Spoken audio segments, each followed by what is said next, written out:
Kanisa la FPCT Shalom Temple lililoko mjini Kahama limekuandalia kambi ya vijana itakayofanyika kuanzia tarehe 24 mpaka tarehe 29 mwezi wa 6 2019, na masomo yatakayofundishwa ni utumishi na kijana na utandawazi na athari zake, yatakayofundishwa na mchungaji Dr. Zakayo Nzogere kutoka jijini Mwanza. Uchumba hadi ndoa na somo la mabinti yatakayofundishwa na Mama Balole kutoka jijini Mwanza. Roho Mtakatifu, somo litakalofundishwa na Pastor Six wa kanisa la FPCT Shalom Temple, pamoja na somo la afya, na somo hili litafundishwa na madaktari bingwa kutoka hospitali ya rufaa ya Nkinga, akiwemo Dr. Tito Chaula ambaye ni daktari bingwa wa magonjwa ya kina mama na daktari bingwa Yohana Masonda ambao watafundisha na kutoa ushauri wa kitaalamu. Timu ya madaktari hao bingwa na wauguzi kutoka hospitali ya rufaa ya Nkinga watakuwa na kliniki ya wiki moja hapo FPCT Shalom kwa muda wote wa kambi, wakifundisha na kutibu. Hivyo wagonjwa wote wanaohitaji kuonana na madaktari bingwa kwa uchunguzi, ushauri na tiba wanakaribishwa. Na siku zote za kambi zitasindikizwa na mwimbaji wa kimataifa Boaz Duncan kwa nyimbo zenye upako wa Roho Mtakatifu. Ada ya kambi kwa kila mshiriki ni shilingi 16,000 tu, ambapo kila mshiriki atapata chai, chakula cha mchana na chakula cha usiku, na gharama hii nafuu imewekwa ili watu wote waweze kushiriki. Watakaoshiriki wote wanatakiwa kufika tarehe 24 mwezi wa 6 2019 kwa ajili ya usajili, na vipindi vitaanza siku hiyo hiyo. Kanisa liko Kahama mjini, mtaa wa Nyihogo, eneo la Mnazi Mmoja, karibu na studio ya Kichomi. Ukivuka studio ya Kichomi, ulizia FPCT Shalom Temple. Vijana wote mnakaribishwa na Mungu awabariki.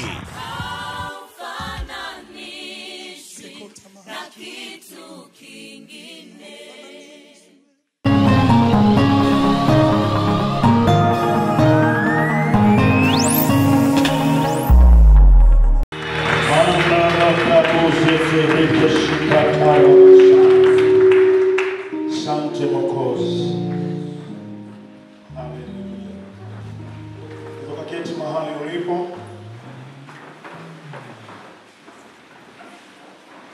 Haleluya.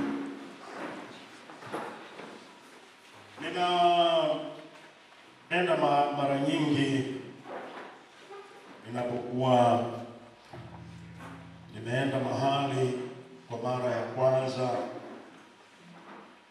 kwenye somo la Roho Mtakatifu tunachoanza nacho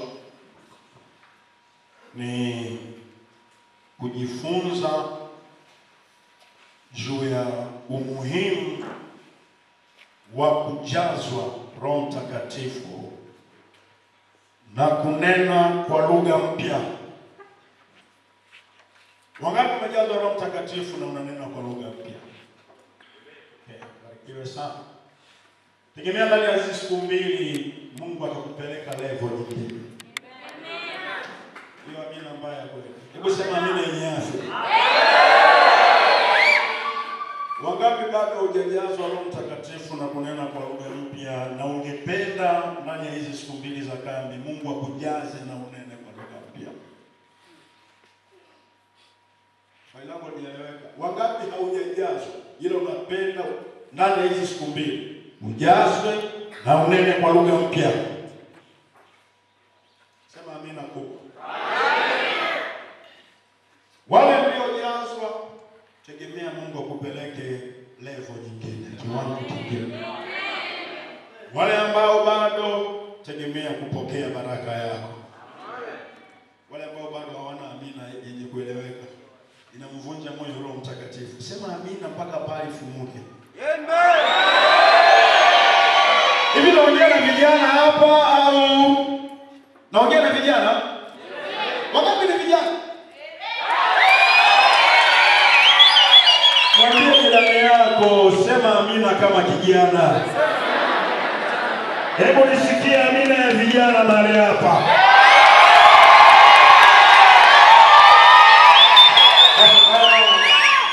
Sasa umeanza kuja sasa. Ulikuwa bado uko nyumbani, sasa umeanza kuja. Angalau sasa hivi umefika Mrijo. Sema amina yenye afya.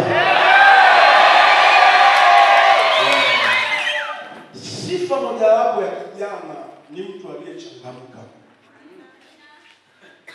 Amen. Sasa usipochangamka kwenye umri huu, unategemea uje kuwa mzee mpaka umeshika na fimbo ndio uchangamke, sitakuwa kituko mtaani. Mwambie jirani yako, tumia ujana wako vizuri. Enjoy kwenye ujana wako katika Bwana. Amen.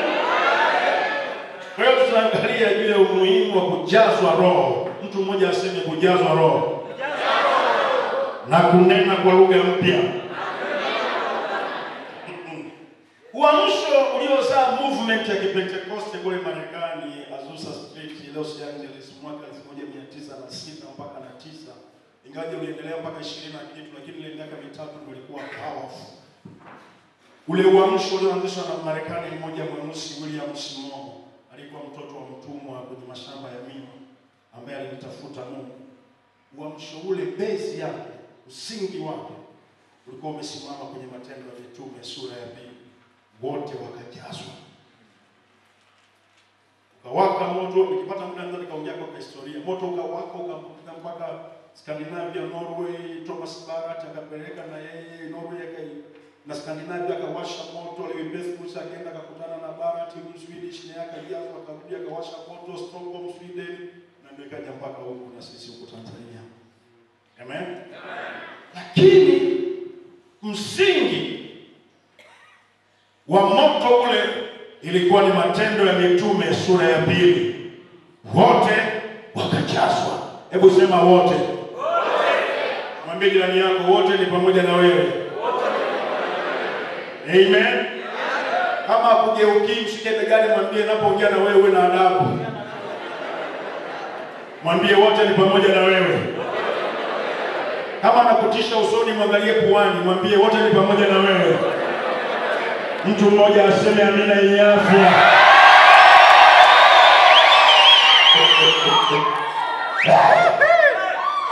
Huyu Yesu. Unaambia vijana mara nyingi, hivi unamwacha Yesu alafu unaenda wapi kwa mfano?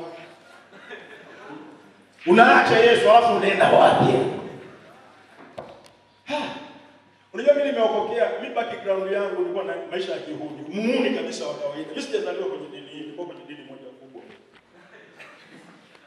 Maisha yangu nilikuwa muhuni. Na nilifika mahali nikaona mimi na wale wanaoniongoza wote tunafanana tabia. Maana tunakutana baa, tunakutana kwa wanawake wote. Wewe huwezi kuniongoza, nikaacha kwenda kanisani miaka miwili. Maana tunafanana mimi na kiongozi wangu. Na kuna mahali Biblia ikanikumbusha ikasema kiongozi kipofu anayeongoza kipofu wote wanaenda shimoni. Sasa nilikwenda baadaye kunipeleka shimoni, bora niende mwenyewe. Hivi kuna mtu ana uwezo wa kusema amina Mariamu?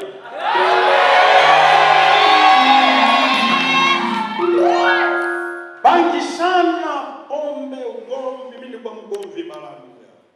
Tutapigana. Yaani ulibabaisha, una nyama, una nyama zitapigwa. Sababu mimi naamini wanaume huwa wapigwi, wanaume huwa wanapigana. Sasa kwenye kupigana unasijua point. Na nilikuwa na philosophy moja inasema Mungu ni mwaminifu, aliandaa mawe na fimbo kwa ajili ya wanyonge. Ukinizidi nguvu na kupiga jiwe basi, yani ndio taratibu uliokuwa hapo. Haleluya. Baadaye nikasema haya maisha yataendelea mpaka lini? Sifa ya mwanaume ni kufanya tathmini ya maisha yako. Huwezi kwenda tu ovyo. Hiyo ndio sifa ya kijana. Lazima uangalie ulipotoka, uliko, maamuzi uliyofanya jana yamekuweka wapi, yanatija, hayana tija. Kama hayana tija, badilisha maamuzi. Unaona msemaji amina vijana? Wanaume oye. Hiyo ndio sifa ya mwanaume. Yule mwana mpotevu Biblia inasema baada ya kutumia vibaya alichopewa akajikuta anakula na nguruwe, Biblia inasema alipozingatia moyoni mwake. Vijana waadilifu ambao wana kesho yao ya maana huwa ni wazingatifu. Lazima ufanye tathmini ya maisha yako, usiende tu ovyo ovyo. Mwambie jirani yako wewe vipi? Na bahati mbaya sana kwa wanaume hujapewa option B, una option moja tu. Nayo ni nini? Pambana na hali yako. Wale ya wadada anaweza kusema yani mimi maisha yamenigonga, kwa hiyo ngoja niolewe. Wewe mwanaume nani atakuoa mwanangu?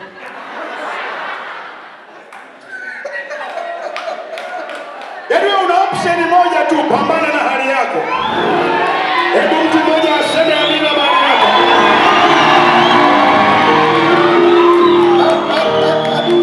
Wanaume wewe. Wanaume safi. Pambana na hali yako. Na bahati nzuri huko niko naona Wamasai wako wengi huko. Nilikuwa nasimulia nilipokuwa mdogo kwamba sifa ya kijana wa Kimasai lazima uwe simba. Sema aje bali. Wamasai wasikize Nyie mnaua simba, nyie mmechoka. Nyie mnaua simba kweli ambapo mnaogopa hata paka.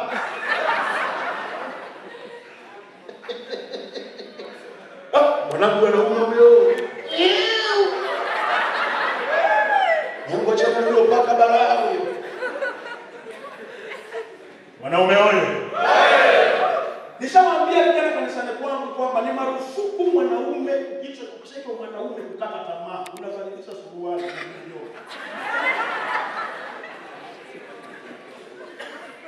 Ukishavaa suruali marufuku kukata tamaa. Amen. Yes. Unajua dada hata umekata tamaa pendezea nini? Mshika moyo. Wewe mwanaume unavunjika moyo. Yaani naandikia fulani. Wanaume wewe.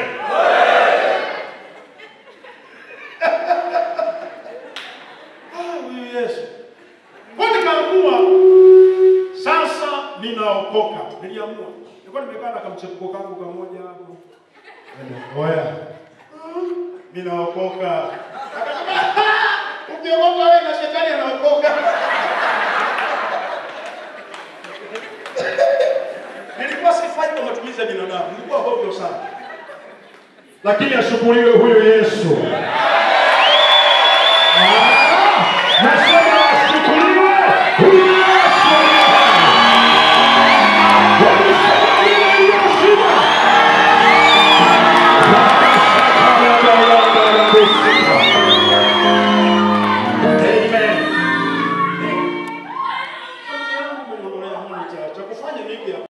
Sijawaangalia. Wakati mnapenda FBCT.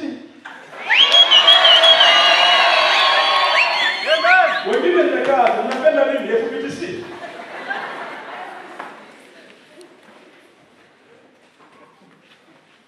Mwambie jirani yako, usiposema amina mahali ya kweli.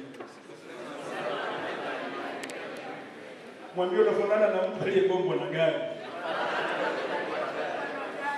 Hallelujah.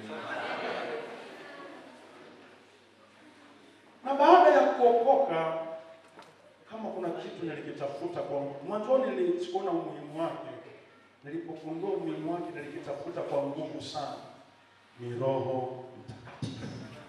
Amen. Na nilihakikisha naingia Google, tafuta historia, uamsho wa Pentecoste ulianzaje, nani alianzisha, nini kilimsukuma, ulieneaje mpaka kufika mpaka kwetu. Nataka nijue dini hii ilianzia wapi, roots zake zilianzia wapi. Nikagundua sisi historia yetu inatuambia sisi ni watu wa moto. Moto wa Roho Mtakatifu. Nikaingia kwenye katiba ya FPCT. Kwenye ile tamko la imani kuna vipengele kama 16. Kimoja wapo kinasema, yani unajua katiba ndio inayotutambulisha sisi imani yetu. Na ndio ambao tuliipeleka serikalini, wale viongozi wa serikali wakaisoma, wakasema hivi ndio mnavyoamini. Hivi ndio mtakavyotembea nyinyi. Ndio. Wakatusajili kulingana na kile tulichokiandika. Asa moja wapo ya vitu ambavyo tuliviandika vikapelekea serikali tusajili ni hiki hapa, kwamba tunaamini katika ubatizo katika Roho Mtakatifu unaoambatana na ishara ya kunena kwa lugha mpya kama ilivyo kwenye Matendo ya Mitume sura ya 2. Serikali ikasema, mnaamini hivyo? Serikali ikitembea kwenye makanisa ya FPCT kufanya ukaguzi wa namna mnavyosimamia katiba yenu. Jambo moja wapo wanaotaka kulikuta kanisani kwetu ni kukuta watu wananena kwa lugha mpya. Maana yake ni hii, serikali ikija ikakuta hamneni kwa lugha mpya, maana yake mmevunja katiba, mnastahili kushtakiwa, mfungwe.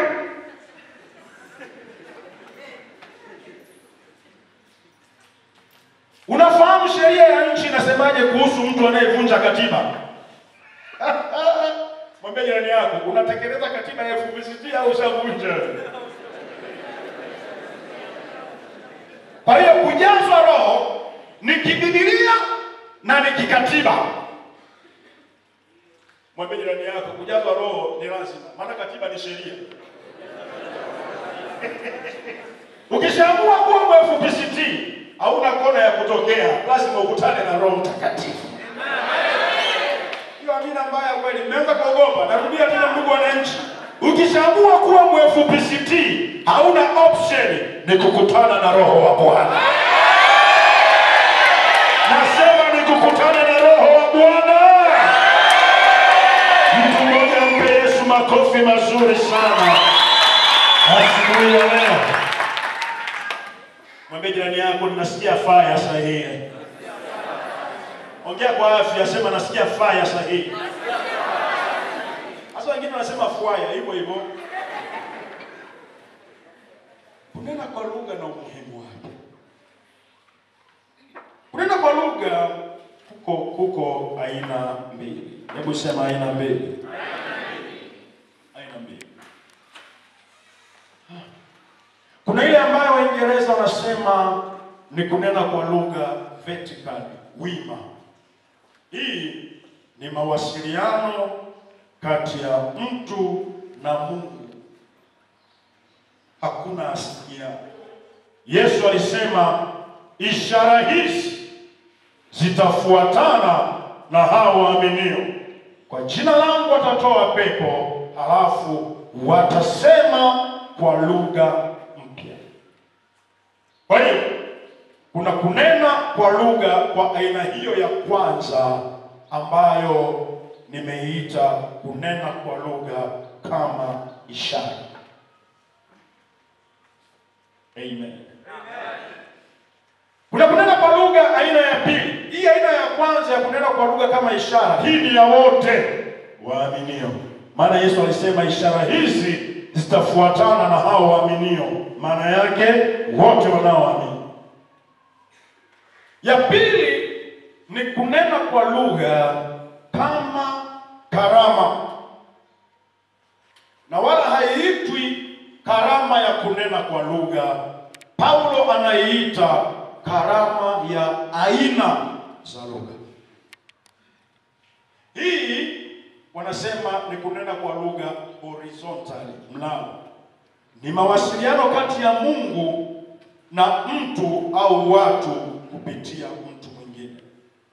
Ndio hii ambayo Paulo alisema wanene kwa lugha wawili au watatu na wengine watoe tafsiri, ili kanisa lipate kujengwa. Hello. Sasa mimi ndani ya siku hizi mbili sitaongea hiyo ya karama. Nataka niongee hii ya kwanza ya wote, kunena kwa lugha kama ishara. Kama tuko pamoja na wewe sema Twende kwenye Biblia yako kama unayo. Fungua Marko 16 mstari wa 15 hadi wa 17. Jamani, Yesu mzuri. Amen. Narudia tena, watu wa Manyara, Yesu mzuri. Amen. Marko 16 tuanze mstari wa 15. Imeandikwa hivi: akawaambia, enendeni wapi? Ulimwenguni mote. Mkafanya nini sasa? Mkaihubiri injili kwa kila nani? Kiumbe. 16. Aaminie na kubatizwa atafanya nini? Ataokoka. Asiyeamini huyo anafanyaje jamani? Na wale ambao mmekuja kwenye kambi hii hamjamwamini Yesu, usiondoke bila Yesu, maana kuna hukumu mbele yako. Kambi nyingi za vijana tumeongoza watu sala ya toba kwenye kambi nyingi za vijana, wakampa Yesu maisha yao, na ndio jambo la faida kubwa kuliko yote duniani, kuwa na Yesu moyoni. Sio tu kuzaliwa kwenye familia ya watu walio na Yesu, na wewe uondoke naye halisi ndani yako. Mwambie jirani yako, anaongea habari zako. 17. Na ishara hizi zitafuatana na hao waaminio. Wangapi wanamwamini Yesu hapa? Sasa ukishamwamini Yesu, qualification pekee ya ishara zinazofuata ni wewe kumwamini Yesu. Sasa ukishamwamini Yesu, kinachofuata ni hiki hapa: kwa jina langu, sio mimi, jina la Yesu. Kwa jina langu watatoa nini? Pepo. Maana yake ni hii: pepo yoyote akijipendekeza mbele yako, sio wakupeleka kwa mchungaji, unamshughulikia hapo. Amina zimeisha, mnaogopa pepo. Sema amina yenye afya. Wachungaji wapumzike. Kwa nini wapumzike? Tuna jeshi la vijana wanaojitambua. Pepo anajipendekeza mbele yako, toa kwa jina la Yesu Kristo aliye hai. Hivi wangapi unajua kwamba unayo mamlaka ndani yako? Wangapi unajua hiyo kwamba una mamlaka ndani yako? Mwambie jirani yako, umekaa na mtu muhimu sana.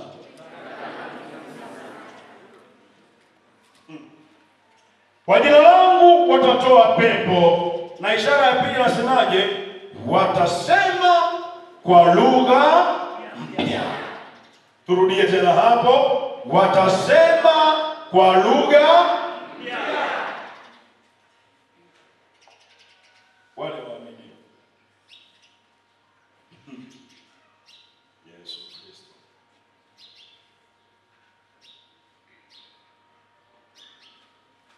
Watasema kwa lugha mpya. Angalia Wakorintho wa kwanza 14:5, 18 na 22.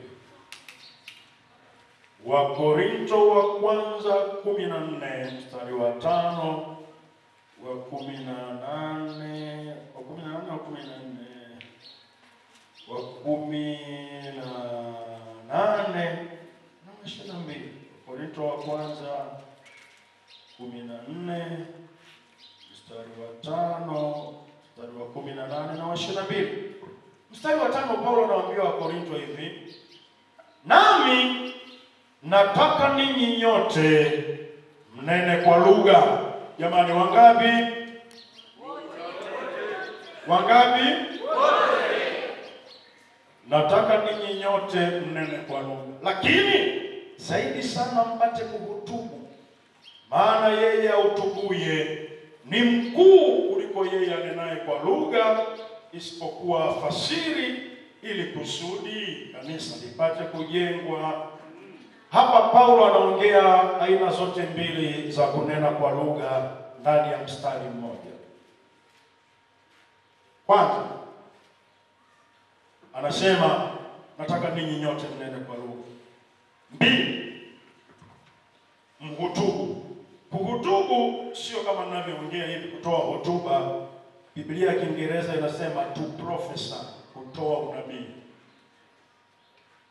ili ajenge kanisa. Paulo anasema anayetoa unabii anajenga kanisa.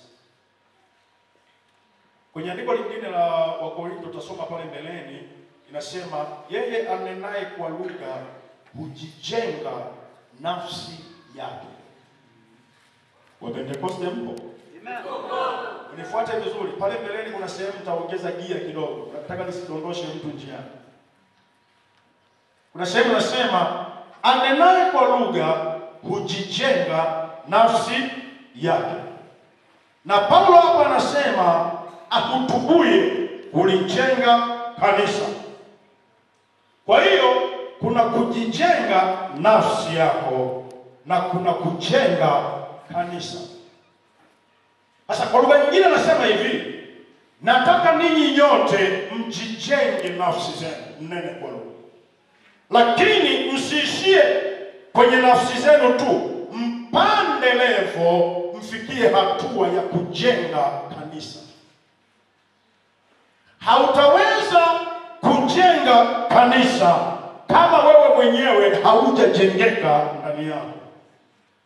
Ndio maana anaanza kwanza, ninyi nyote mnene kwa lugha.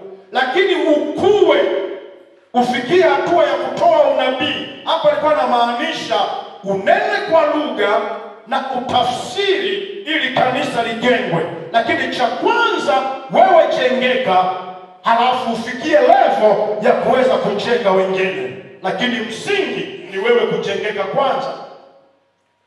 Huwezi ukawa mwalimu mwingine, mwalimu wa wengine, mwalimu mzuri wa kufundisha wengine kama hujawa mwanafunzi mzuri siku za nyuma. Naongea na watu mahali hapa. Huwezi ukainua ukajenga wengine wakati wewe mwenyewe umebomoka.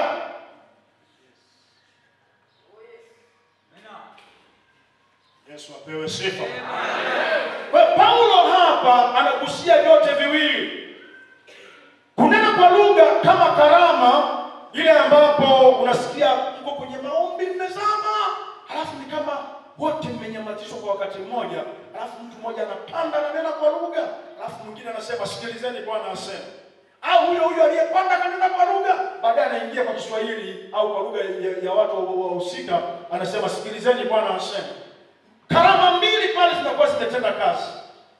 Karama ya aina za lugha na karama ya tafsiri za lugha, ili kanisa lipate kujengwa.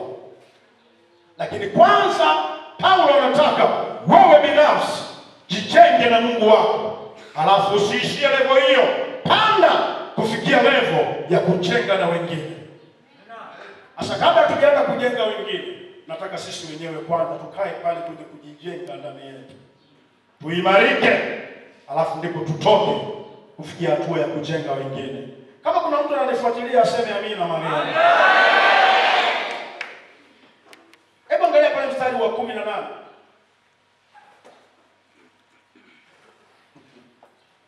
Namshukuru Mungu ya kuwa nanena kwa lugha zaidi ya ninyi nyote. Yaani kwa Paulo kwa mtazamo huu hapa anatuambia kwamba aliamini wote wananena kwa lugha, ila level za kunena kwa lugha zinatofautiana. Viwango vinatofautiana. Ndio maana niliwaambia hata wale ambao mmejazwa, uwezo ukajazwa tangia mwaka juzi unasemaga tu lazima upande level. Watu ndio mwaka 2010 huko raba shanda ndio umemaliza hapo hapo. Hamna. Kunena kwa lugha maana yake unaongea lugha kama lugha zingine. Wewe ukaishia lugha ya maneno mawili tu miaka yote, lazima ukue. Kama ngina yako liko mbaya.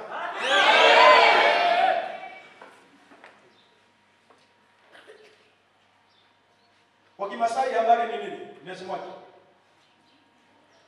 Mheshimiwa. Eya. Unaona eti umezaliwa mpaka umefikia umri huo unajua tu eya. Ni Kimasai. Lakini unajua neno moja tu. Eya. Una kiu ya maji? Eya. Unasikia njaa? Eya. Unaenda dukani kununua koti? Eya.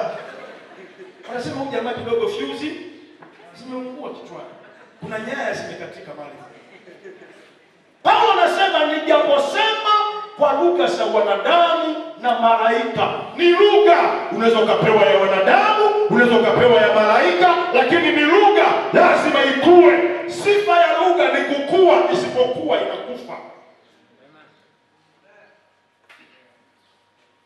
Na wataalamu wanasema baada ya miaka 50 kuna lugha nyingi zitakuwa zimekufa duniani. Kwa nini? Zamani ilikuwa 10% unaishi mijini, 90% unaishi vijijini.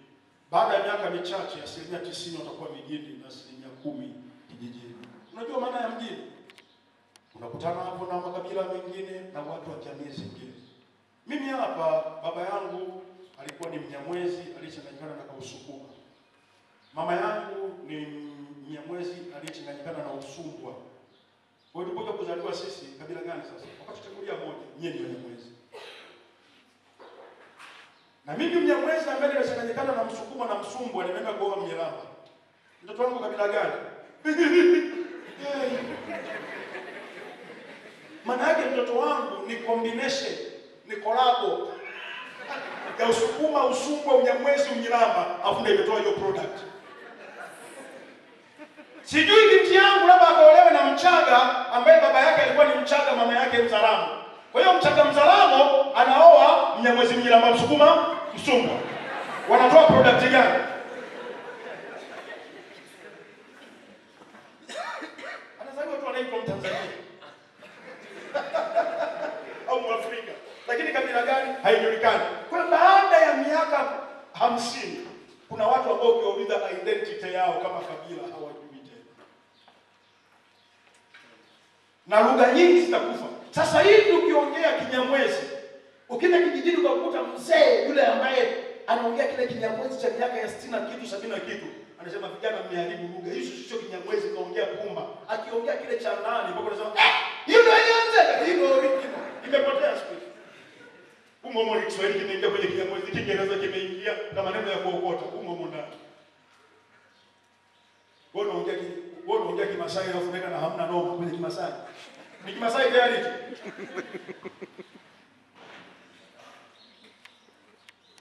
Kwa hiyo lugha yoyote isipotumika, Kiswahili sasa hivi kinatumika. Rwanda juzi wamepitisha, wanasema na wao wataongea Kiswahili kama official language. Bunge la Afrika na yenyewe limepitisha Kiswahili kama official language. Afrika ya Kusini na yenyewe wanakivizia, Kenya wanakivizia, Uganda, Afrika Mashariki na Kati. Baada ya miaka kadhaa wanaamini kwamba Kiswahili kinaswai bara zima la Afrika, watachukua Kiswahili. Amen. Nilijua mtasema amina, mpende lugha yenu. Amen. Nataka tuongee Kiingereza. Lugha nyeusi itakuwa ni Kiswahili. Amen.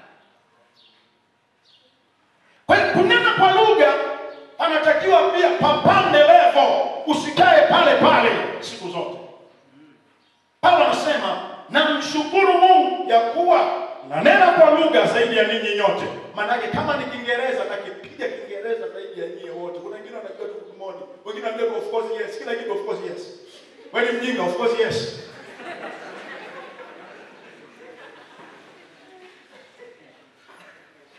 Ndio jirani yako mwambie of course yes.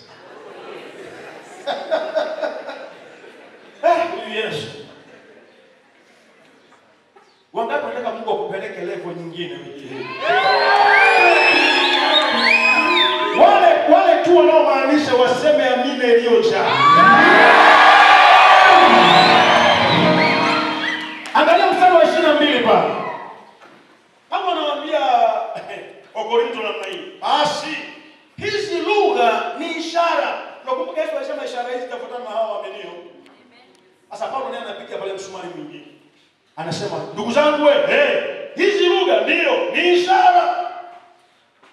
Sasa kaendelea hapo mbele mstari au maneno aliyoendelea hapo mbele mimi nilikoroga kidogo, lakini baadaye Mungu akanisaidia.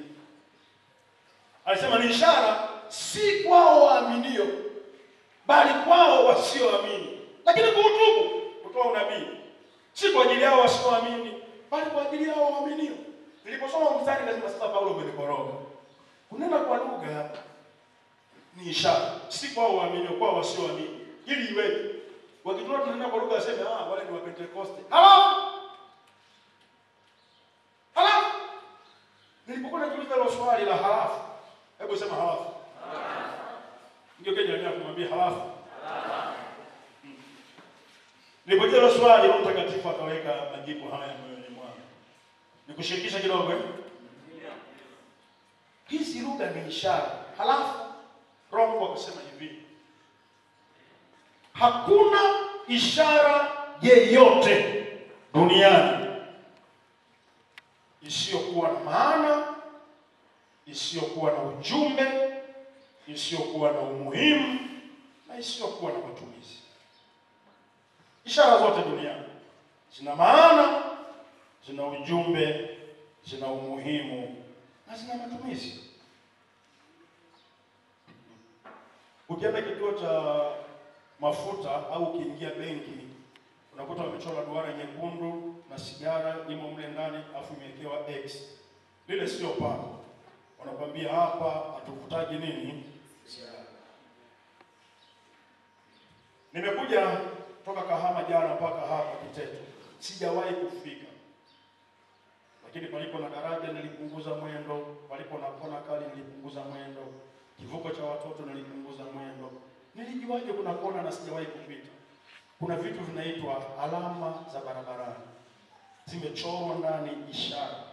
Mimi kama dereva nikiangalia tu, yaani mimi njia nzima nasemeshwa, punguza mwendo, kuna watoto, punguza mwendo, kuna ng'ombe wanavuka hapa, mteremko mkali, kona kali, daraja. Njia nzima nimesemeshwa. Kila ishara ina matumizi yake. Unakumbuka ulipokuwa mdogo, unachezea makopo pale sebuleni huko na baba. Na baba hana mpango na wewe kwa sababu mko wawili. Ghafla wanaingia wageni. Na wewe hujiongezi, unaendelea kuchezea makopo. Na baba anaona akikufokea itakuwa so mbele ya wageni. Kuna jicho moja atakukata. Ukija kumaliza naye hapa ni debe yangu, niondoke mwenyewe. Hivi kuna mtu ana uwezo wa kusema amina mahali hapa? Ishara. Wakati mmeoa huko. Mlioa. Na mliolewa mikono juu. Sababu wadogo kweli, lakini at least mtakuwa mmeshaanza kuzoeana. Mkikaa kwenye ndoa muda mrefu, kuna wakati nafika hamna muda mwingi wa kuongea maneno, mnaongea kwa macho tu. Yaani mkikaa sebuleni pale, unajishofanya kama nikimwangalia mke wako tip, manake watu wageni soda wewe. Yaani nikimwangalia tip, anajua kwa mnatumia soda gani? Kama kuna mtu anaelewa aseme amina Maria. Kila ishara ina maana, ina umuhimu. Kunena kwa lugha kama ishara kuna maana, kuna umuhimu, kuna ujumbe na kuna matumizi yake. Sasa nataka nitembee na wewe kidogo kwenye faida kama 1, 2, 3 hivi. Kwa nini tujazwe roho na tunene kwa lugha mpya? Kama kuna mtu ananifuatilia aseme Kama jirani yako amelala, anakuruhusu mchape kofi kwa jina la Bwana. Unalalaje kwenye baridi? Ingekuwa joto ndio ungekuwa umelewa.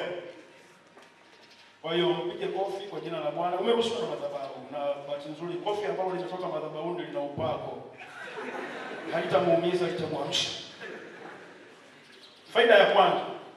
Kwa nini tujazwe roho na tunene kwa lugha mpya? Faida ya kwanza, tunaongea na Mungu mambo ya siri. Hebu sema kwa sauti na afya. 1, 2, twende.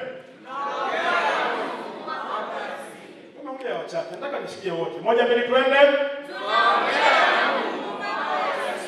Mwambie jirani yako, ushike mkono, mtikise kabisa, mwambie jirani, nikinena kwa lugha siongei na wewe. Acha kielele. Ninaongea na Mungu mambo ya siri kwenye roho yangu. Mwachie sasa mkono na yeye. Dada, watu mmemng'ang'ania kweli.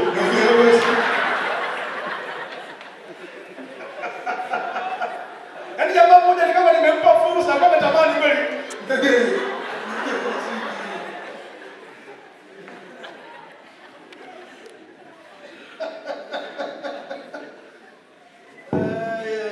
Mwingine anasema mchungaji wewe umeniambia nimshike, umenipota mwenyewe. Okay. Tunaongea na Mungu nini? Mambo ya siri. Wakati hapo una siri yako binafsi, hakuna mwingine anayejua ni siri yako. Yoshua mbona? Wengine hamna siri, Mungu wangu. Yeye binadamu aina gani? Wakati wanazo siri. Afadhali mtakushangaa. Yaani kama kuna mkiwa na vijana hawana siri, ndio wao wanaropoka mambo ya kanisani mpaka vijiweni. Tabasamu zimeisha. Mwambie jirani yako, anaanza kuongea habari zako. Unajua nini? Ukikaa hapa mbele ndio unaona sura za watu. Unakuja kwa tabasamu kweli. Yaani nilipoongea tu kwa hivi.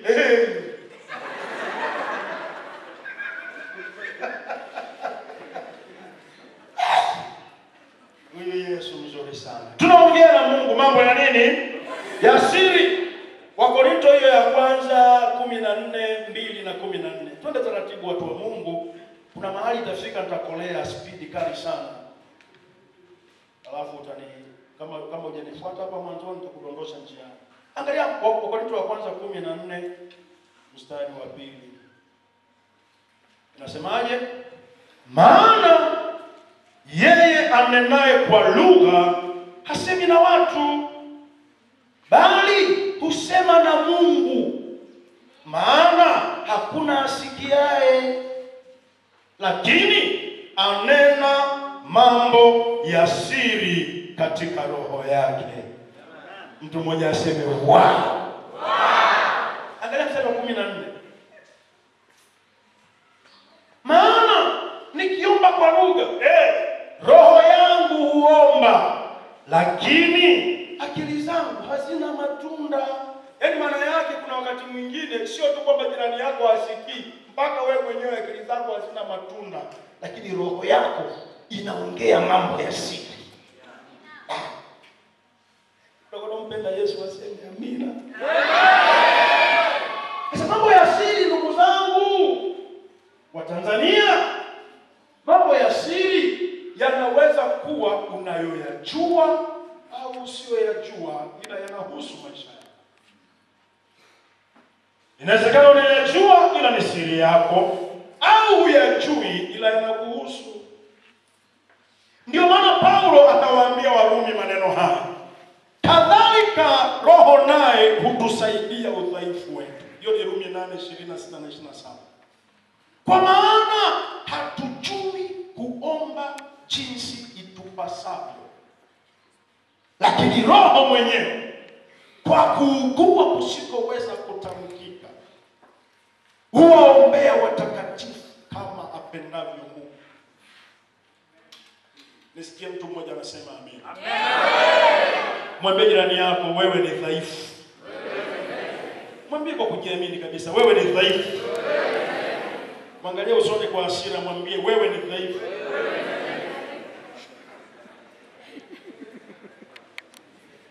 Udhaifu wetu uko wapi? Paulo anasema kwenye maombi. Mmoja anasema, mchungaji, ninaomba kabisa kwa unyenyekevu, tena sijania makubwa. Bado Biblia inasema wewe ni dhaifu mpaka Roho akusaidie. Mchungaji, ninaomba, nimesimamia neno la Mungu na ninabandika kila hitaji, nabandikia na andiko pale. Ndio. Ni Biblia inasema wewe ni dhaifu. Sasa wewe ukurasa si tuchane.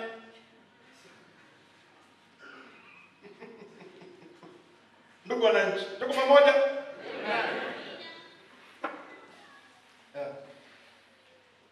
Kwa nini ni dhaifu? Mimi nilijiuliza. Unajua ukishakuwa kijana uliyeokoka, lazima uwe na maswali yenye tija moyoni mwako. Kwa nini ni dhaifu?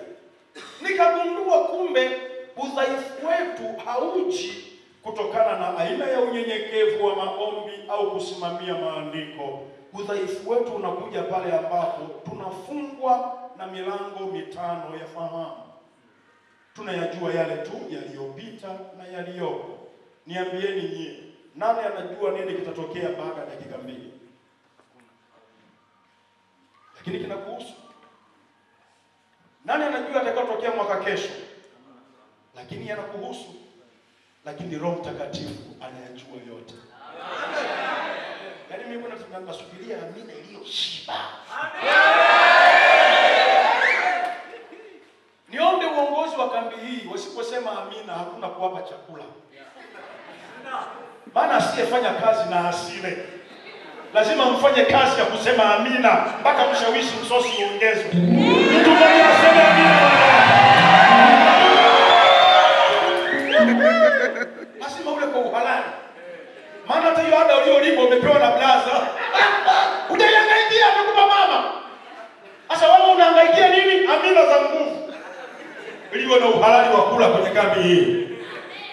Na ndio maana hata nyumbani uwezo ukala kama hujaamka na kufagia sebule. Kwa mtatibu nyumbani kwangu lazima upige kazi. Mimi na sota hapa naita msosi na wewe sota ule. Sawa kwa sawa. Lazima iwepo balance. Umekasirika? Hapana. Mbona semaje nimeenda nje? Mbona semaje? Nani anakumbuka nilikuwa nasemaje? Kumbuka mwenyewe.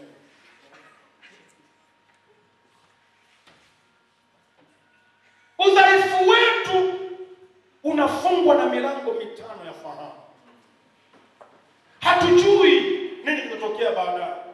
Na mara zingine kuna vitu Mungu angetaka afanye kwenye maisha yako kesho, lakini wewe huvijui, ukaomba vingine.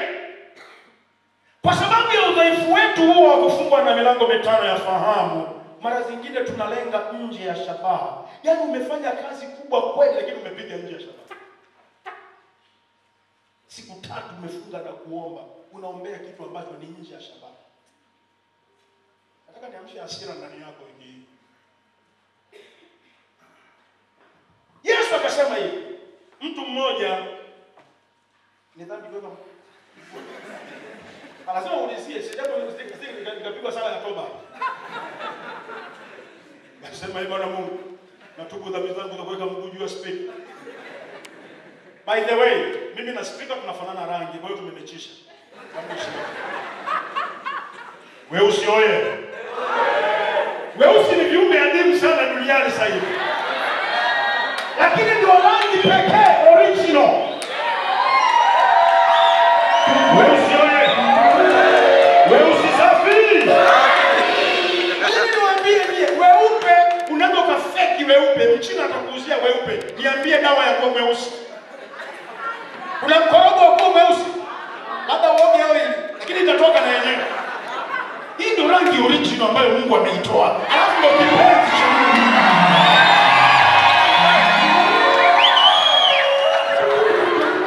Kitu chochote ambacho ni genuine, hebu sema genuine, huwa hakina copy. Ukiona tu kinaweza kukopika, umecho ni fake.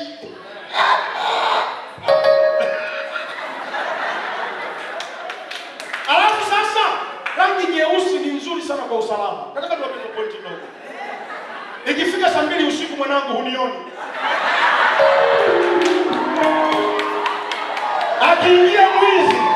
Akiingia mwizi kunipata mwanangu, nimekaa hapo hapo lakini hanioni. Anafikiri ni coach, kumbe nimebana hapo. Hasa rangi nyeupe afiapo akiingia kale pale. Hebu mtu mmoja aseme amina. Yesu oye. Yesu safi. Yesu juu. Weusi oye. Niliandika Facebook siku moja nikasema nimeanzisha kampeni ya kulinda viumbe vyeusi maana viko hatarini kutoweka duniani. Maana watu wanaambia kwa weupe. Kwa hiyo viumbe vyeusi viko hatarini kutoweka duniani.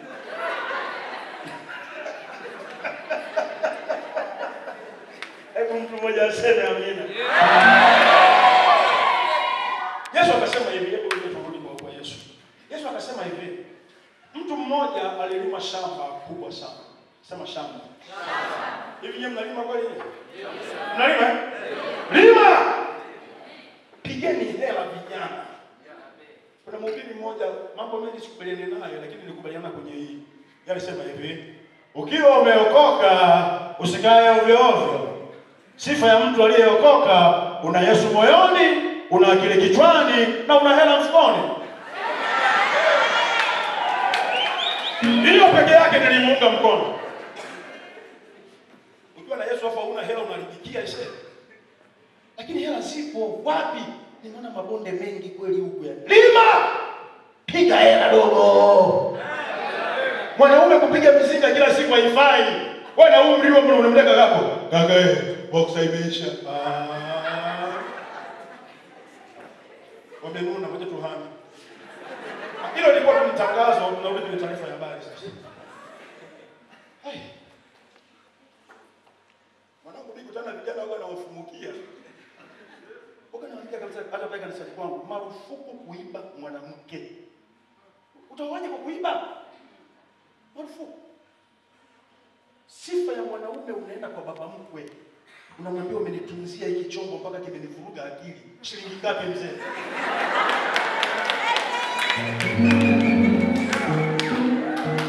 Hiyo ndio sifa ya mwanaume. Unamchukua mchana kweupe, wanaona. Halafu mpaka mama yake naye anasema,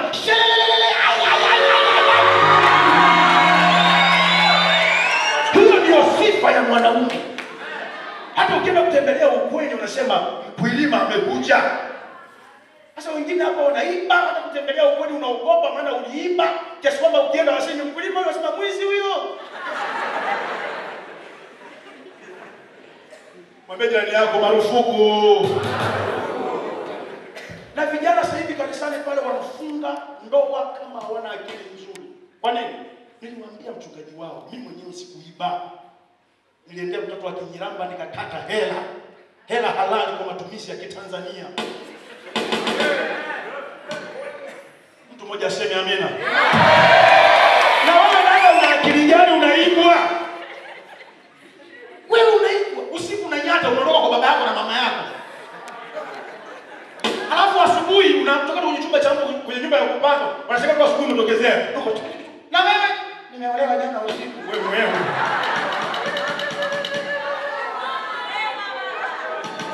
Alafu mnanikoroga nyie. Napiga mtoto. Yesu akasema yule jamaa kalima shamba kubwa. Kwa vijana mlimi. Sawa? Pigeni hela, hiyo ndio sifa. Kuna mchango, kata hela. Mbona mmenuna tena? Siku hizi hakuna wa Swedish, hakuna wa Finnish. Tunajenga wenyewe, magari tunanunua wenyewe, viwanja tunanunua wenyewe. Wakija wa Swedish, asante Yesu. Hawajaja, tunao nyie. Mwambie jirani yako huko wewe.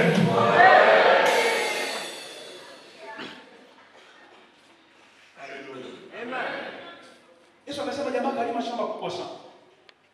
Alafu akavuna mazao mengi mpaka alivunja godauni zake zote hazikutosha. Miaka ile utajiri uliamuliwa na unamiliki ardhi kiasi gani na mashamba. Makabaila ndio walikuwa matajiri miaka hiyo. Leo hii ni viwanda. Kwa mwaka weka godauni kubwa, weka mazao, piga thamani yake, akasema nimetoka. Maombi yake yakaje, akasema hivi, nafsi yangu ule unywe ufurahi. Maana yake ni nini? Nafsi kufurahi maana yake ni nini?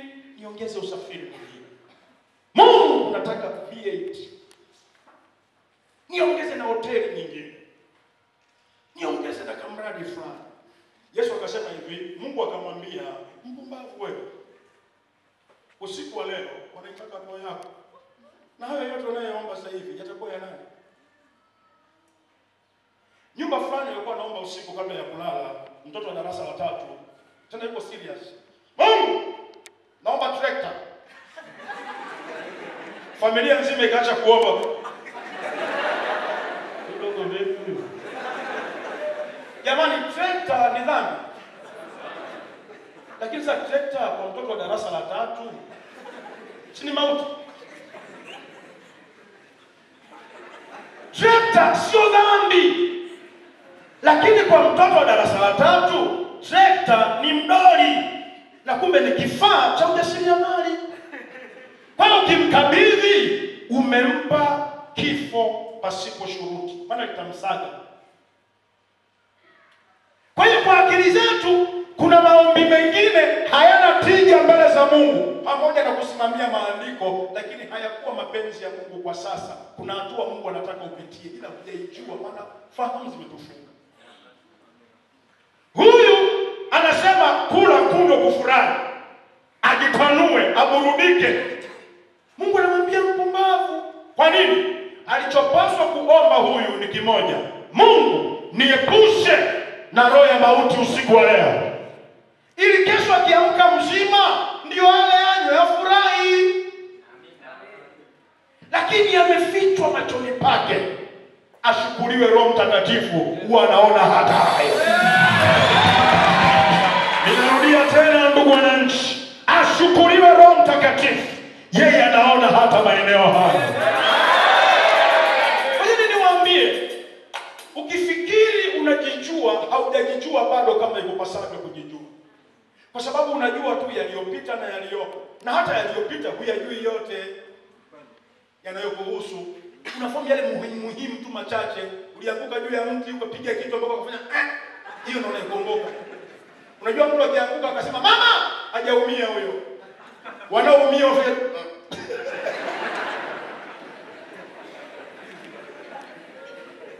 Yesu Kristo. Niambieni nyie, nani hapa anakumbuka ulipokuwa tumboni mwa mama yako palikuwa lakini inakuhusu. Niambieni nyie, ulipozaliwa ilikuwaje? Wengine kuja kusimulia na mama yako, mwanangu, nimekuzaa kwa shida, mimba yako karibia mara 3 uchomoke. Wakafanyaje? Wakanipa bed rest. Nimelala miezi 3 mwanangu kitandani kwa ajili yako, sigeuki sifanye nini? Mama, mwanangu ulipozaliwa hata ukulia siku 3 tuko wodini. Madaktari wakanisaidia kwa kisha tundo ukalia. Ni kweli mama? Unaenda kwenye Facebook unaandika nani kama mama?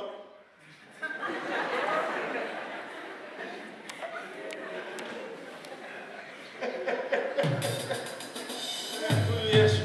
Haujui. Mama yangu ndo anasimuliaga. Nilikuzaa ulikuwa linene. Kilo 4 nikasema wow. Unazaliwa kwa afya. Kaka zako walikuwa wanakupenda, kukubeba na dada zako. Wanakuangushaje kwa sababu ya mzito? Nikaangalia blaza. Oya blaza ungenitoa, alafu wewe ungenitoa jicho wewe. Haujijui. Lakini Roho Mtakatifu anakujua tangu kabla hujaumbwa tumboni mwa mama yako. Amen. Roho Mtakatifu anakujua ulipo sasa hivi. Amen. Lakini Roho Mtakatifu anaijua kesho yako mpaka siku umeingia kaburini. Amen. Mmenielewa watu wa Mungu? Amen. Mmenielewa watu wa Mungu? Dakika zimebaki hizo, ngoja niongezee pointi ya pili hapa. Moja, nimesema mambo ya siri yanaweza kuwa majaribu, lakini 2, inaweza kuwa dhambi ndani yako unayoijua au usioijua. Unaweza kuwa una dhambi fulani inakutesa na umeshindwa kuiacha. Umejaribu, huipendi. Dada mmoja aliniambia akaniambia, mchungaji, sipendi dhambi. Nikamwambia ongea usoste. Sipendi dhambi. Ongea mtoto wa kike. Sipendi zina. Safi sana. Yaani sipendi baba, safi. Lakini akaniambia hivi, lakini kila mwanaume akinitongoza sikatai. Naenda kufanya zinaa huku sipendi, lakini uwezo wa kukataa. Kuna kitu kimeoverride mwili yangu. Napelekwa mchungaji nisaidie.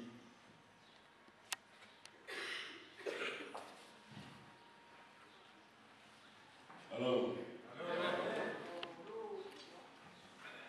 Niko na ubiri kwenye kanisa moja nafundisha hili somo. Mama mmoja alikuwa amekaa kiti cha mbele kabisa. Ghafla nguvu ya Mungu ikampiga. Nikamwona tu ameshuka chini. Akaa chini kwenye sakafu akaanza kunena kwa lugha. Mpaka tumemaliza kuomba. Tumemaliza ibada. Ananena kwa lugha. Wakabeba wakapeleka ofisi ya mchungaji. Tumerudi ibada ya jioni, ananena kwa lugha. Mpaka tumemaliza ibada ya jioni, ananena kwa lugha. Mpaka kwenye saa moja usiku ndio akawa amenyamaza. Mume wake akaenda kumchukua kwenye saa 2, wanarudi nyumbani. Anamwambia, mama nani? Unajisikiaje? Bas.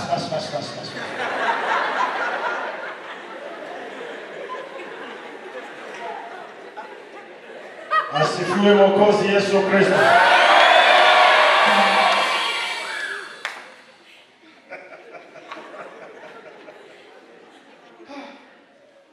Nikafuatilia habari za yule mama, rafiki yangu mmoja alikuwa amepanga kwenye hiyo nyumba. Ni mtumishi wa Mungu.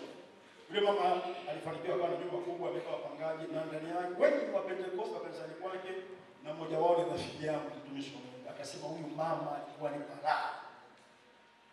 Yuko kanisani lakini mkorofi balaa. Asubuhi tu mtajua mama mwenye nyumba ameamka. Nani kafikia uwanja hapa? Mlisaidia kujenga hii nyumba. Nani kafikia chooni?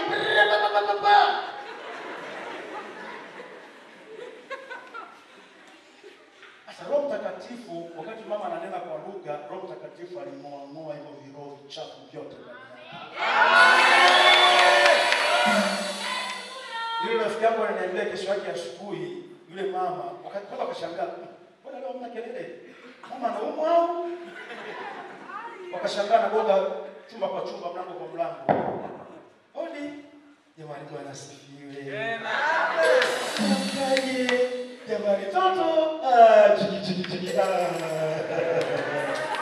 Utafikiri malaika Gabrieli ametoka mbinguni jana. Ameshughulikiwa na nini mpaka kung'oa ile mizizi ya dhambi ndani yake? Roho Mtakatifu.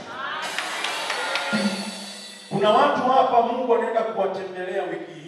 Mnarudi kanisani kwenu, mnaenda kuwa ushuhuda. Narudia tena vijana, ninamjua Roho Mtakatifu. Kuna watu mnaenda kurudi, mnaenda kuwa ushuhuda makanisani.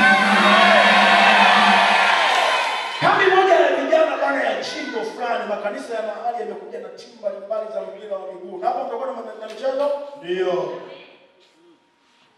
Wengine bana ile wale washinde mechi kwenye kambi, wakachukua watu wasiookoka wakawaleta wapiga soka tu mtaani. Jamaa wauni.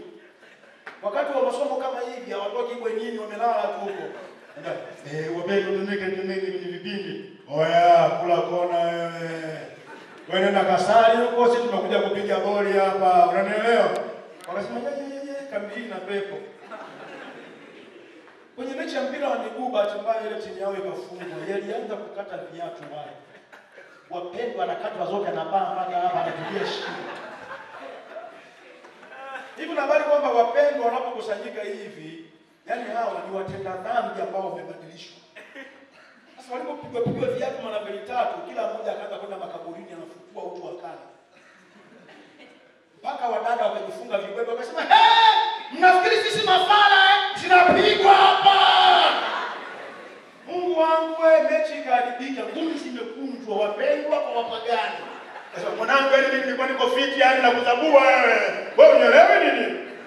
Tumekaa pale nje wachungaji tunaangalia mechi hivi. Hasira iliwaka na mimi nikasikia kaburi linafufuka. Siniwaambia kazi zangu wewe. Nasikia nini ndani ya mimi? Nasikia ninanihimiza ndani ya baba shughulika. Sasa ndo mwalimu akaanza kutafanya nini tena? Ndio.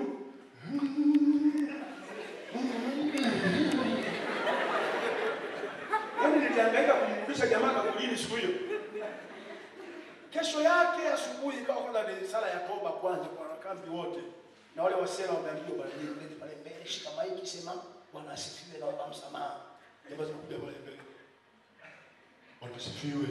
Ngine sasa hapo Bwana asifiwe, tumsifu Yesu Kristo. Bila hivyo milele amina. Naomba msamaha na chini yake hapo t-shirt imebana nini? Nondo msosi hakuna kile nondo ni bana. Kaji jinsi namba kubwa. Mimi nimekaa pale, alafu mwingine huyu jamaa hamaanisha amekalilishwa huyu.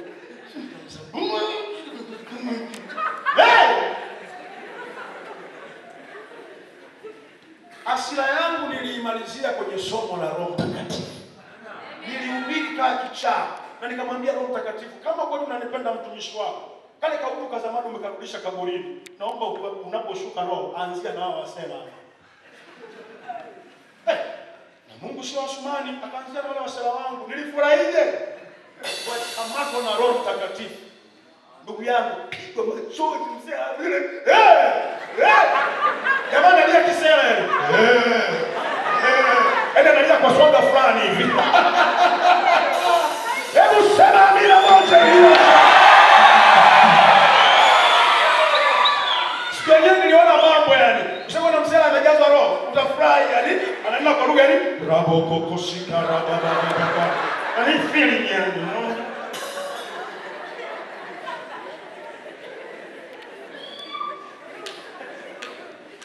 Mwanza pale tulipiga hiyo. Jumapili yake wasela watatu wakasimama kanisani pale. Yesu asifiwe. Bwana asifiwe sana. Nani mimi sio yule niliyokuwa mnanijua. Afanyia dada mnielewe mimi mwingine. Kuna watu hapa mnarudi mkiwa wapya kabisa katika jina la Yesu.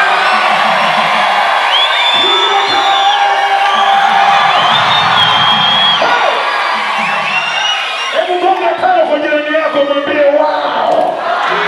Mgeukie na mwingine mwambie wow. Alafu sema amina kwa Yesu Kristo. Haleluya. Haleluya.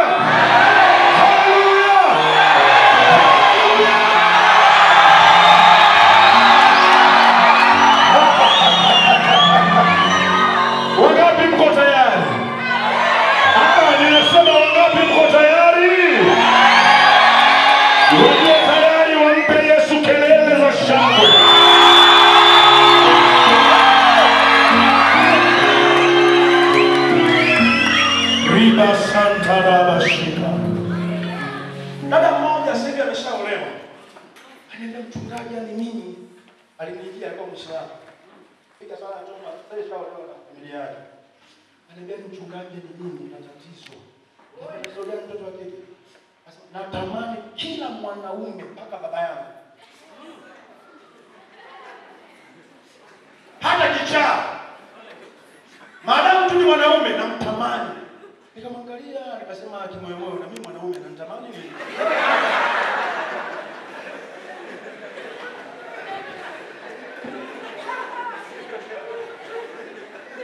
Maana kisema kila mwanaume na mimi nimekaa hapa.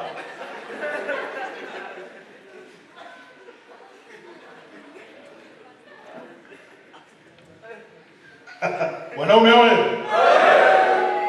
Hapo yeye ndani msipo na adabu wewe. Mwanangu angenitamani mimi.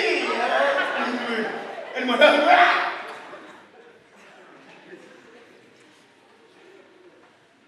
Yesu Kristo. Tulivunja ile roho kwa Roho Mtakatifu. Sasa hivi ana familia yake.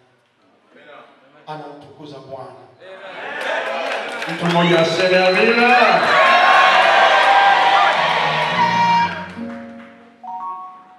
Kuna zile dhambi au wale pepo ambao ukikemea halipuki.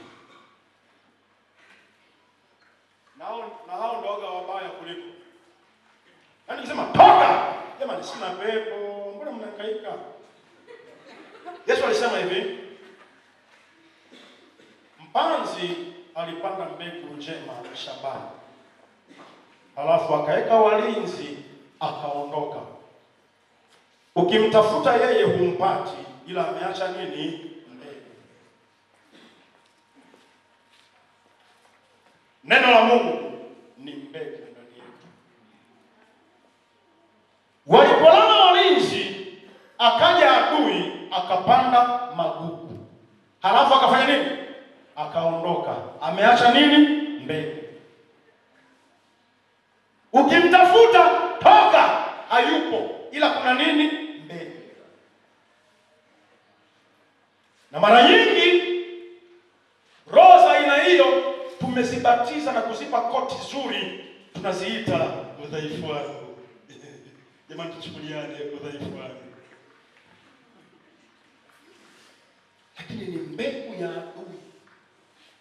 Ukiona kuna chochote kinainuka, kinakula maisha yako ya maombi, kinakula maisha yako ya kupenda neno, kinakula maisha yako ya kupenda ibada, na kinakusukumia kwenye mambo fulani tofauti na haya ya kimungu, ndani yake kuna adui alipanda mbegu ulipojisahau, na ile mbegu inaanza kutafuna maisha yako.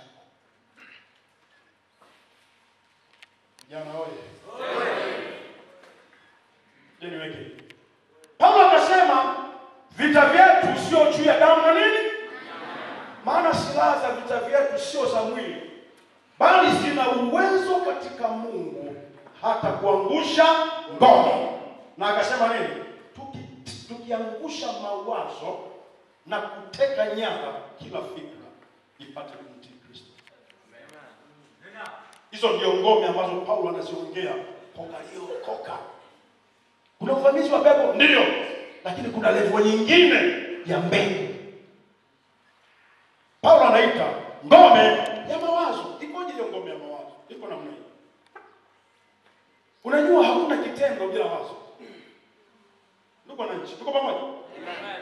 Hakuna kitendo bila nini? Umekuja kwenye kambi hapa kwa sababu uliwaza ukiwa nyumbani. Hii ni product ya mawazo yako. Umevaa hivyo ulivyo kwa sababu uliwaza. Kwa sababu ile nguo kali kuliko zote unasubiria siku ya kufunga kambi. Umetulia mwanangu. Na ukikuta imeliwa na panya, kambi yote inaharibika.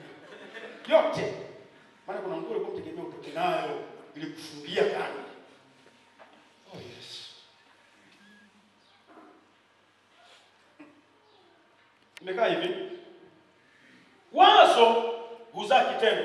Wanasayansi wanasema hata yale matendo yasiyokuwa ya hiari, kama vile kukalia moto na kuinuka, ukanyaga sindano na kutoa mguu, ni tendo lisilokuwa na hiari. Kwa nini? Kwa sababu hakuna ambaye anakanyaga sindano inaingia hapo anasema okay, ni kama nimechomwa. Sasa sindano, okay. Hakuna anayekalia moto hapo anasema yes, ni kama naungua hivi. Alafu nikafuta ushauri, bwana, naungua hivi fanyeje? Nikugusa titi. Lakini wanasayansi wanasema hata matendo hayo yasiokuwa na hiari, kuna sehemu ya ubongo inayohusika na kuambia mwili ureact kulingana na dharura iliyotokea. Sema hivi. Wazo huzaa tendo. Na Yesu alisema yaliyomo moyoni ndio yanatoka. Wazo huzaa tendo. Kitendo kikienda miezi miwili, mitatu, minne huzaa mazoea.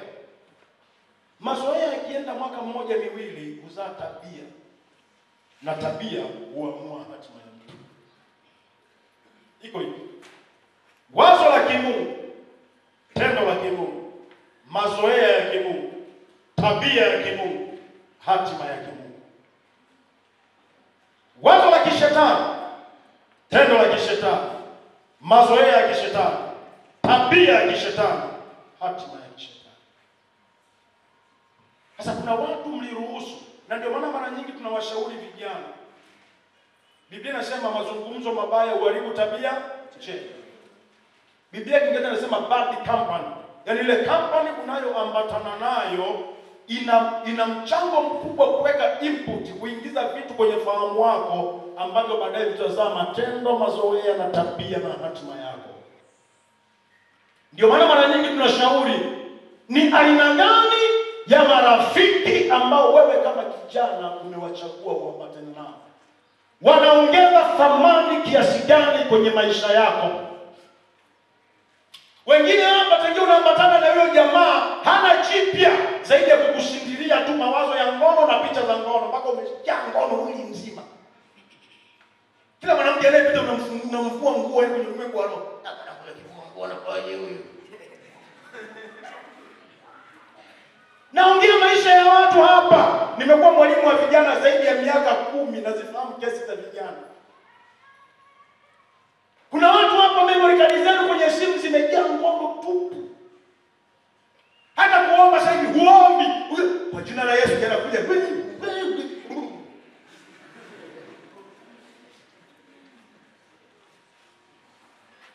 Kwa nini?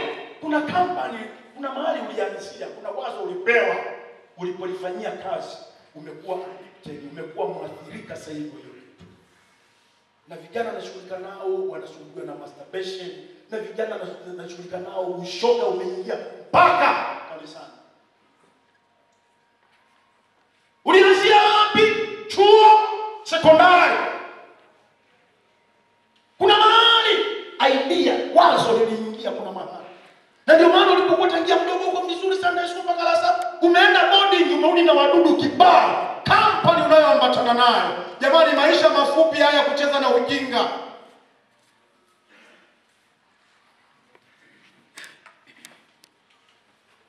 Mbona unazidi kupoteza wateja? Kwa nini umechangamkia kazi hizi? Na mimi siachi, naongea hapo mwanangu na kanisa. Tunahitaji vijana warudi kwa Yesu, tuinue bendera ya Yesu juu.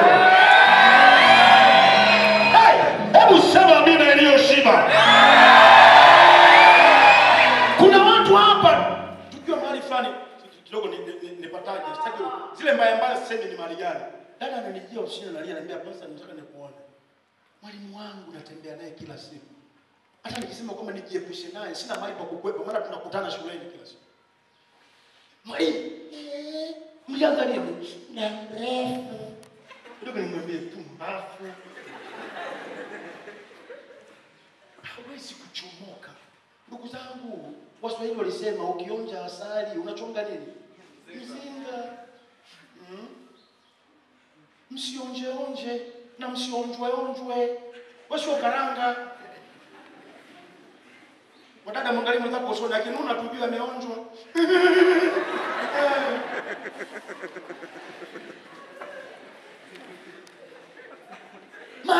tumeenda, roho wa Mungu akashuka kushughulikia dhambi sugu. Dada mmoja Mungu alimkamata, roho wa Mungu akamshika dada mmoja kwa mstari wa mbele, twende mbele. Mchungaji, atubu huyu mzinzi huyu. Mzinzi atubu. Jamani mimi tuambie ukweli. Ni kweli baba mchungaji. Unaishi ni naye mratibu wa wima.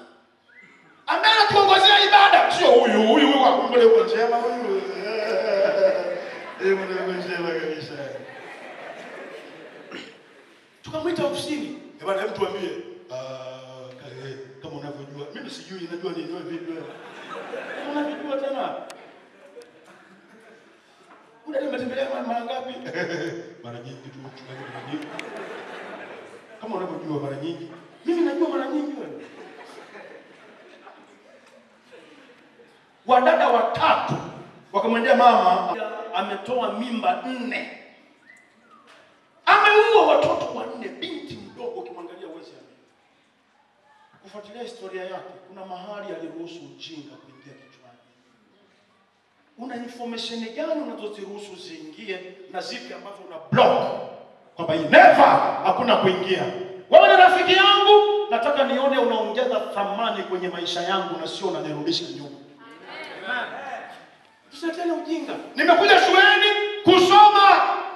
Bahati mbaya mimi nimesoma kabla sijaokoka. Olevo nimesoma miaka 5 maana nilipa mitihani. Form 2 tukarudishwa. Niko very bright kuliko ndugu zangu. Nikaishia kupata form mbaya.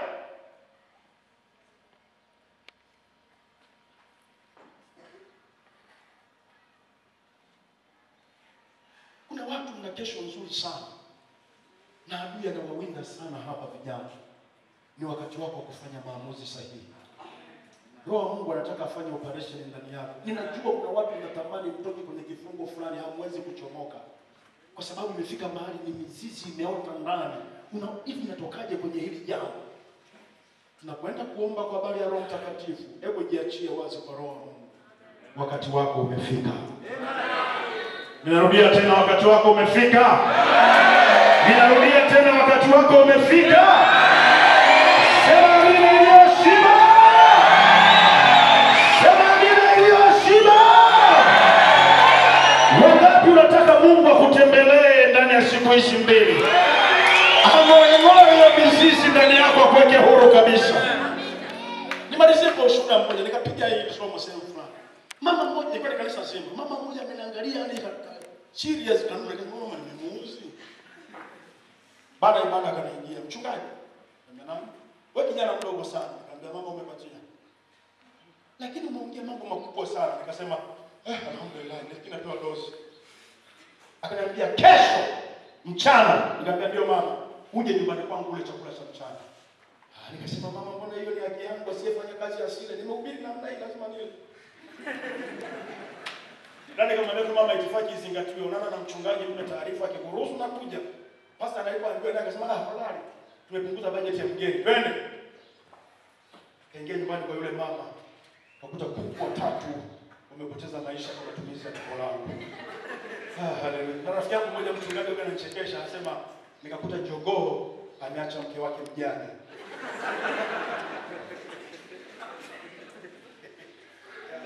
Naziona sana mwanangu. Yaani hapa nahubiri kwa style. Unajua nimebakiza ngapi? Wala msipate pressure. Niambia na roho unajua tumejia 15 acha nimalizie. Wala sio wasiwasi. Star hivyo tumaye. Kwa hiyo relax. Makofi kwa tafadhali. Yule mama akatubisha pale nikashiba ndii. Afu ndipo nikamwambia mama nipe ushuhuda wako. Unajua ushuhuda unaosikiliza kwa kitu umeshashiba. Unataka kwa ushuhuda mbaya mpaka ushuhuda kula. Kula kwanza. Mama kanisimulia akasema nilikuwa nimeokoka mimi na mume wangu na watoto wangu. Nikamwambia mama safi. Akasema baadaye mume wangu akarudi nyuma ghafla. Kaanguka akachukua mchepuko. Kaleta ndani ya nyumba. Akamwambia yule mama chagua mawili. Ulale sebuleni au ulale kwa mabinti wako. Chumbani naingiza kifaa kipya. Wadada naombe tutahadhari. Mnajilemba kwa sababu umekuja kwenye kambi ya mjaolewa. Na mtakapoolewa endeleeni kujilemba. Ni habari tu hiyo. Ukilemba mama, ukiolemba pia, ukilemba usijache kama scraper. Haleluya. Mabinti walipoona alichokifanya baba yao, wote wakaanguka, pigwa mimba nyumbani. Vijana wa kiume walichoona amefanya baba yao, wakaingia kwenye biashara za dili na uhuni. Mama anasema familia iliporomoka na iona kwa macho yao. Ananiambia kila nilipoingia kwenye maombi nilikuwa na laumu, unioni, umeniacha. Mungu hajibu malalamiko au masikitiko, anajibu maombi. Nini kilimsaidia huyu mama? Ni maombi ya kunena kwa lugha mpya. Alikuwa kila kinena kwa lugha akimaliza kunena. Paulo anasema hakuna asemaye Yesu amelaaniwa katika Roho Mtakatifu.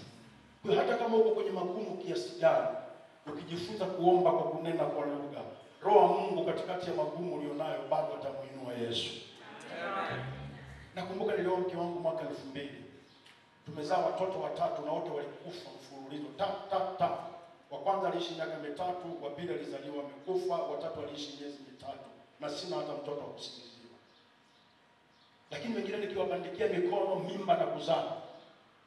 Lakini mimi mtumishi wa Mungu sina mtoto nyumbani. Ilifika mahali badala ya kuomba ni kulaumu Mungu, ni kunungunika. Maombi pekee aliyonitoa, maombi ya kunena kwa lugha. Amen. Jamani, Roho Mtakatifu mzuri. Vijana, Roho Mtakatifu mzuri.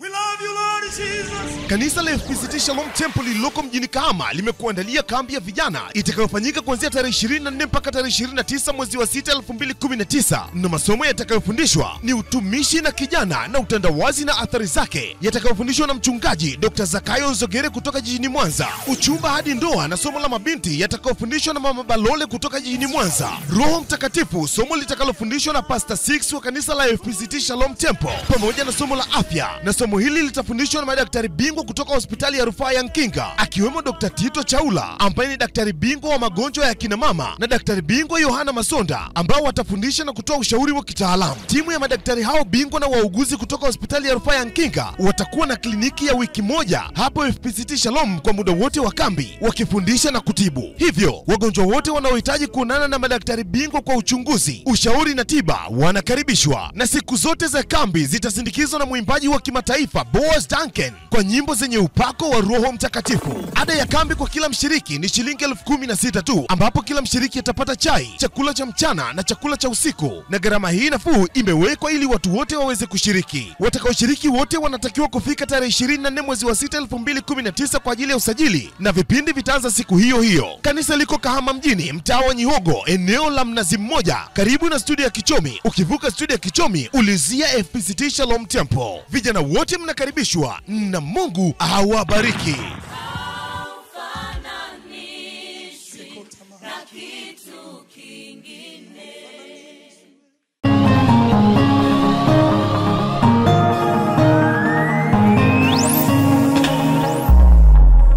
Kanisa la FPCT Shalom Temple liko mtaa wa Nyihogo hapa Kahama mjini.